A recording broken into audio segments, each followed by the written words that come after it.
இயேசு கிறிஸ்துவின் நாமத்தில் உங்கள் அனைவரையும் அன்போடு கூட வாழ்த்துகிறேன். இன்றைக்கு நாம் தியானிக்க போகிற தலைப்பு ஊக்கமுடன் இருங்கள், பி டெலிஜியன்ட். வசனம் நீதிமொழிகள் 22:29.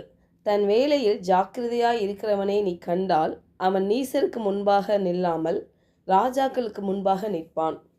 அதாவது இது இங்கிலீஷ் பைபிளில் பார்த்தீங்கன்னா அதை மொழியாக்கம் பண்ணி சொல்கிறேன். தன் வேலையில் திறமையும் அனுபவமும் வாய்ந்த ஒரு மனிதனை நீ காண்கிறாயா, அவன் ராஜாக்களுக்கு முன்பாக கண்ணியத்துடன் நிற்பான், சாதாரண மனிதர்களுக்கு முன்பாக அவன் நிற்க மாட்டான். ஹல்லேலூயா. பாருங்கள், ஒரு மனிதன் அவனுடைய வாழ்க்கையில் அவன் செய்கிற வேலைகளை ரொம்ப கவனமாக ஜாக்கிரதையாக செயல்படும் பொழுது பாருங்கள், கர்த்தர் அதை ஆசீர்வதிக்கிறார். பாருங்கள், ஒரு திறமையும் அதோடு சேர்ந்து விசுவாசம் இருக்கும் பொழுது உயர்வை பார்க்க முடியும்.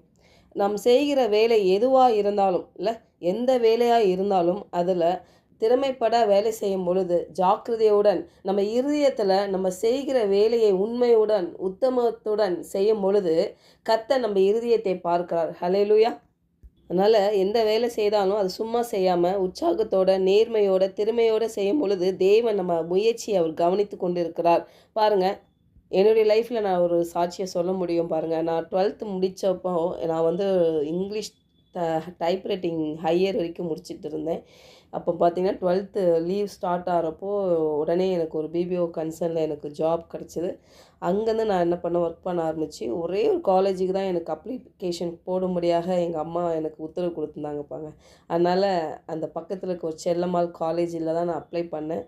எனக்கு ஈவினிங் காலேஜ் கிடச்சிது. அதனால் மார்னிங் டைமு நான் ஜாப் ஒர்க் பண்ணிகிட்டு இருந்தேன். ஸோ மார்னிங் ஒர்க் பண்ணுவேன், ஈவினிங் காலேஜ் போவேன்.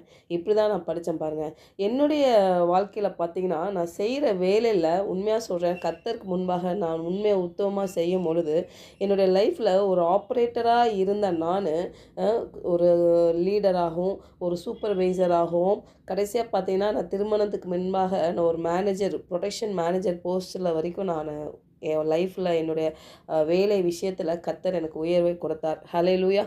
ஈவன் வீட்டில் கூட எனக்கு திட்டு விழும். எங்கள் அம்மாலாம் சொல்லுவாங்க, இது ஏதோ உன்னோட ஆஃபீஸ் மாதிரி நீ இப்படி உழுந்து வேலை செய்கிறீன்னு சொல்லி திட்டுவாங்க.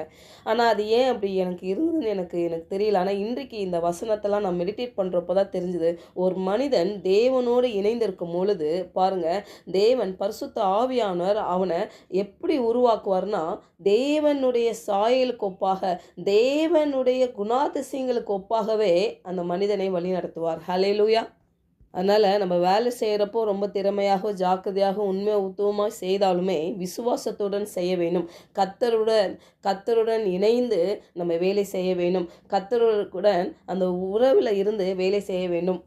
பாருங்கள், இந்த உற்சாகத்தோட இல்லை ஒரு விடாமுயற்சியாக வேலை செய்யறதுக்கு ஒரே ஒரு காரியம் என்னென்னா நம்ம சுறுசுறுப்பாக இருக்கணும். நீதிமொழிகளில் ஒரு வசனம் பார்க்கலாம் பாருங்கள். நீதிமொழிகளில் 6:8 வரைக்கும், சோம்பேறியே நீ எறும்பின் இடத்திற்கு போய் அதன் வழிகளை பார்த்து ஞானத்தை கற்றுக்கொள். அதற்கு பிரபுவும் தலைவனும் அதிகாரியும் இல்லாதிருந்தும் கோடை காலத்தில் தனக்கு ஆகாரத்தை சம்பாதித்து அறுப்பு காலத்திலே தனக்கு தானியத்தை சேர்த்து வைக்கும்.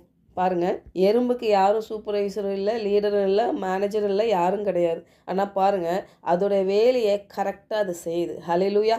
எவ்வளோ சுறுசுறுப்பாக. என்றைக்காவது ஒரு எறும்பு டயர்டாகி சோர்ந்து போய் தூக்க கலக்கத்தோட ரொம்ப சோம்பேத்தனமாக இருந்து நம்ம பார்க்குறோமா? இல்லை. நம்ம தட்டி விட்டால் கூட பாருங்களேன், அது குடுகுடுன்னு ஓடி அப்படியே டிசிப்ளினாக லைனாக போய் அதோட வேலைகளை செய்யும். பாருங்கள், அப்போ அந்த எறும்புக்கிட்ட போய் ஏன் கற்றுக்கொள் சொல்கிறாருன்னா அது அந்த அளவுக்கு உற்சாகத்துடன் இருக்குது, அந்த அளவுக்கு ஒரு விடாமுயற்சியுடன் இருக்குது, தளராமல் இருக்குது. பாருங்கள், அநேக வேலையில் இப்போ உள்ள பிள்ளைங்களாம் படித்ததுக்கு ஏற்ற மாதிரி வேலை இல்லைன்னா வீட்டுக்குள்ளே இருக்கிறாங்க.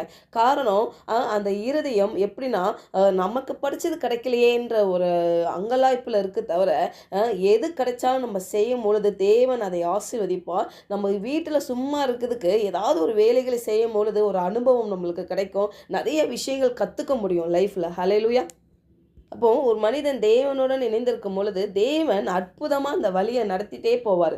நம்மளுடைய வேலை என்னென்னா சுறுசுறுப்பாக விடாமுயற்சியோட நல்ல ஒரு ஜாக்கிரதையோட நல்ல ஒரு எனர்ஜெட்டிக்காக நம்ம அதை காரியங்களை செய்யும் பொழுது கர்த்தர் வாய்க்க பண்ணுவார். பாருங்கள், நம்ம வேதத்தில் கூட பழைய ஏற்பாட்டில் தாவீது, தானியேல், யோசேப்பு இவங்கெல்லாம் பார்க்குறப்போ கர்த்தருடன் இணைந்திருந்தார்கள். கர்த்தருக்குள்ளாக அவர்கள் இருக்கும் பொழுது பாருங்கள் அவங்க எவ்வளோ திறமையாக இருந்தாங்க. தானியேல்லாம் பார்க்கும் பொழுது நேபுகாத்நேசர் அந்த அரசன் அந்த தானியெல்லாம் பார்க்கும் பொழுது 10 மடங்கு திறமை உள்ளவன் என்று பார்த்தாராம். அங்கே இருக்கிற அந்த இளைஞர்களை காட்டிலும் 10 மடங்கு இவன் திறமை உள்ளவன் என்று பார்த்தாராம். தேவனோட இணைந்திருக்கிற மனிதன் பாருங்க, விசுவாசத்தில் இருக்கும் பொழுது தேவன் அவனை உயர்த்துவார். அப்போ ஒருவன் தேவனோடு இணைந்திருக்கும் பொழுது, தேவனுடைய கிருபையும் தயவையும் சார்ந்திருக்கும் பொழுது பாருங்க, அவங்க சொந்த பலத்தினால இல்லை, கிருபையின் மூலமாக அவர்கள் உயர்த்தப்படுவார்கள். அதனால் எந்த வேலையில் என்ன செய்தாலும் சரி, உண்மையோட இல்லை, ஞானத்தோட, ஜாக்கிரதையோட, விசுவாசத்தோட இல்லை, கர்த்தரோட இணைந்திருந்து தேவனுடைய தயவை எதிர்பார்த்து விசுவாசத்தோட அந்த வேலையை செய்யும் பொழுது கர்த்தர் அதை ஆசீர்வதிக்கிறார். எங்கே கொண்டு நிப்பாட்டுவார் தெரியுமா? ராஜாக்களுக்கு முன்பாக நிப்பாட்டுவேன் என்று வாக்குரைத்திருக்கிறார். ஹல்லேலூயா. ஜெபிக்கலாம். பரலோக தகப்பனே, இந்த காலை வேளையில் எங்களோடு நீர் இடைப்பட்டதுக்காக உமக்கு நன்றி. ஆண்டவரே, நாங்கள் ஊக்கமுடன் இருக்கவும், நாங்கள் செய்கிற வேலையில் ஜாக்கிரதையாக நாங்கள் செய்யவும், உண்மையாக செய்யவும் எங்களை அர்ப்பணிக்கிறோம். ஆண்டவரே, நாங்கள் உம்மோடு இணைந்திருக்கும் பொழுது அந்த தெய்வ தயவு, தேவனுடைய கிருபை எங்களை சூழ்ந்து கொள்ளுகிறது என்று பார்க்கிறோம். ஆண்டவரே, நீ நீதிமானை ஆசீர்வதித்து காருண்யம் என்னும் கேடகத்தினால் நீ சூழ்ந்து கொள்ளுகிறீர். ஆண்டவரே, எங்கள் வாழ்க்கையில் உங்கள் தயவு நாங்கள் பார்க்க போகிறோம்.